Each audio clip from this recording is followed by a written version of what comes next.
50তম বিসিএসের আরও একটি প্রশ্ন দেখব। প্রশ্নটা হচ্ছে, যদি x plus one by x equal 0 হয় তবে root over x plus one by x এর মান কত, এটা বাইর করতে বলছে। ঠিক আছে, তাহলে এখানে দেখেন দেওয়া আছে কি, দেওয়া আছে হইল আপনার, দেওয়া আছে কি দেখেন, দেওয়া আছে হইল x plus one by x equal 0, আর আমরা মান বাইর করতে হবে এটা। তাহলে আমরা যদি এটাকে এরকম করি, দেখেন তো, এটা যদি আমরা এইভাবে লিখি, যেটা দেওয়া আছে এটাই লিখলাম। এখন আমরা বাড়তি হিসাবে একটা স্কোয়ার দিলাম, কারণ আমরা বর্গের সূত্রে ফালাবো, এই জন্য এই কাজটা করেছি। দেখেন এ প্লাস বি হোল স্কোয়ার হইলো, তাইলে এখানে দিলাম এ প্লাস বি হোল স্কোয়ার সমান এ স্কোয়ার প্লাস 2a হবে এটা, এটা এ আর বি হবে 1 by root over x, B square হবে এটা, এ হচ্ছে আমার বি স্কোয়ার। তাহলে দেখেন রুট আর স্কোয়ার কাটা যাবে, থাকবে এক্স, আর এটা আমরা কাটতে পারি, এখানে থাকে আমার 2 প্লাস এটা রুট ওভার আর স্কোয়ার কাটা যাবে, থাকবে আমার শুধু এক্স। তাহলে আমরা কি লিখতে পারি, x plus 1 by x plus 2। এখন দেখেন এক্স প্লাস 1 বাই এক্স সমান 0 দেওয়া আছে, তাহলে আমরা 2 লিখতে পারি। ঠিক আছে, তাহলে এখানে হবে 2। দেখেন আমরা কিন্তু একটা জিনিস বেশি লিখেছিলাম, কি বেশি লিখেছিলাম, root over x plus 1 by root over x, আমরা এখানে স্কোয়ার দিয়েছিলাম, এখানে ছিল 2, কিন্তু আসলে তো আমাকে বলছে এটার মান বাইর করতে, x plus 1 by root over x, এটার মান বাইর করতে। তার এই যে স্কোয়ারটা, এটা কি হবে, এই সমান চিহ্নের ও পাশে নিয়ে গেলে এটা রুট ওভার হবে, এই জন্য 2 এর উপরে রুট উঠবে, আর এটাই হবে নির্ণয় আনসার। বাকি 50তম বিসিএসের সমাধানগুলো ধারাবাহিকভাবে আপলোড করা হবে, আশা করি সঙ্গেই থাকবেন।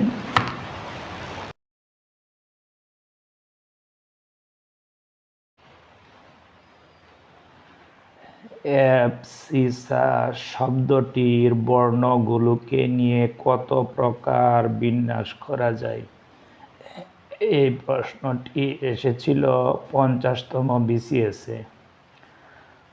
তাহলে অ্যাবসিসা শব্দটির বর্ণগুলোকে নিয়ে আমরা বিন্যাস তৈরি করব।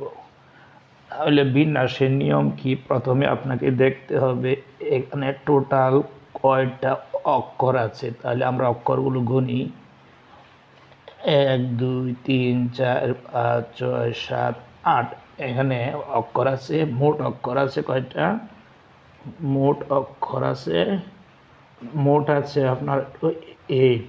ঠিক আছে, তারপরে দেখতে হবে কোন সংখ্যা 2 এর অধিক আছে কি, কোনো অক্ষর 2 এর অধিক আছে কিনা। তাহলে এখানে আছে এ, এখানে আছে এ, তাহলে এ পেলাম আমরা,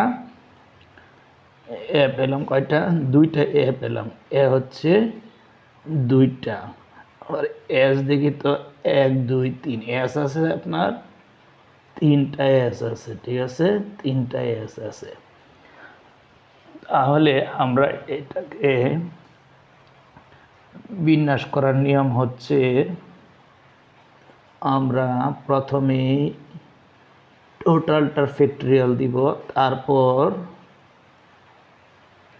এটা হবে, তারপর এটা। মনে রাখবেন এখানে শব্দটির মধ্যে যতগুলো অক্ষর আছে, মোট অক্ষরগুলো আমরা ফ্যাক্টরিয়ালের সাহায্যে লিখলাম বা লিখব। হ্যাঁ, এখানে টোটাল অক্ষর আছে 8টা, তাই আমরা 8 লিখলাম। তারপরে দেখবেন যে এই শব্দে কোন কোন বর্ণ 1-এর অধিক আছে, যে বর্ণগুলো 1-এর অধিক আছে তা সেগুলো আমরা লিখব। যেমন এখানে এ আছে 2টা, এই জন্য আমরা ফ্যাক্টরিয়াল 2 লিখলাম, এস আছে 3টা, এই জন্য আমরা ফ্যাক্টরিয়াল 3 লিখলাম। এখন ফ্যাক্টরিয়াল ভাঙানোর একটা সহজ পদ্ধতি আছে। ফ্যাক্টরিয়াল ভাঙানোর সহজ পদ্ধতি হচ্ছে, এখানে আছে 8, আর আপনি ধারাবাহিকভাবে নিচ দিকে যাবেন, যেমন 8-এর পরে আছে 7, 6, 5, 4, 3, 2, 1। ঠিক আছে, সেম। তাহলে এই 2 ফ্যাক্টোরিয়ালের জন্য কি হবে? 2 ডট হবে 1, এখানে হবে গুণ, সেম এখানে দেখেন 3, 2, 1। এখন আমরা কাটাকাটি করব, এই 2-এর সাথে এই 2 কেটে দিব, আবার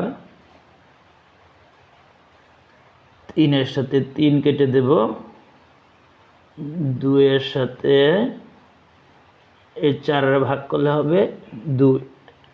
এখন আমরা কি করব? 8, 7, 6, 5, 2 এটাকে কি করব? গুণ করে দেব।